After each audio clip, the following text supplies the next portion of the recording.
Le plan Rénov' Occitanie à l'initiative de la région est un excellent dispositif qui permet à la fois de travailler sur la transition énergétique, travailler sur la rénovation des logements, mais aussi c'est une action en faveur du pouvoir d'achat puisque le but aussi est de réduire la facture énergétique des habitants. Le PETR s'est positionné comme territoire de projet, les 4 communautés de communes gardoises, pour accompagner ce dispositif et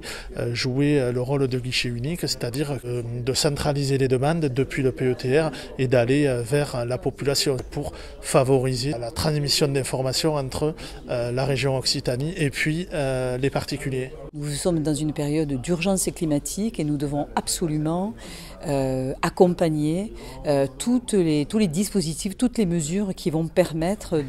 d'être moins gourmands en matière de consommation d'énergie. C'est un partenariat avec le CAU, par exemple dans le Gard, qui est un organisme qui dépend du département du Gard, qui est très identifié, et en même temps donc la volonté de descendre sur les territoires pour être plus près des citoyens, pour leur donner l'information la plus précise possible, de manière gratuite dans un premier temps, et puis ensuite donc un accompagnement à un coût qui défie toute concurrence. L'intérêt de cette action, eh bien, c'est de pouvoir concilier l'exigence du pouvoir d'achat, puisque quand on rénove son logement, eh bien, on consomme moins d'énergie, donc de répondre à un impératif aussi d'urgence climatique. La région a beaucoup investi, puisqu'elle met 315 000 € sur la table donc pour permettre de le porter, de recruter des jeunes gens, de conseillers qui viennent sur les territoires, qui accueillent les citoyens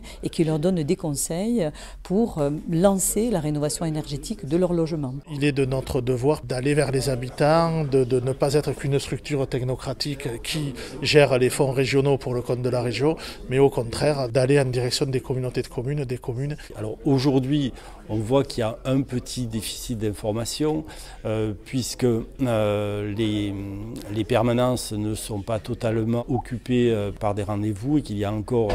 des créneaux qui demeurent libres. Mais je pense qu'on va arriver à améliorer tout cela rapidement parce que le besoin, il existe, il est constant. Il y a énormément de logements à rénover du point de vue énergétique et des logements très divers. Le maire de Vauvert a évoqué la question de la difficulté de l'habitat ancien, l'adjoint au maire d'Aigues-Mortes également. Donc il y a ces problématiques-là, mais il y a aussi des maisons plus récentes dans des lotissements qui datent des années 80-90, où peut-être du point de vue de l'insertion architecturale, c'est plus facile, mais il y a aussi des dispositifs à proposer dans ces constructions plus récentes. L'écueil pour nous, c'est un dispositif.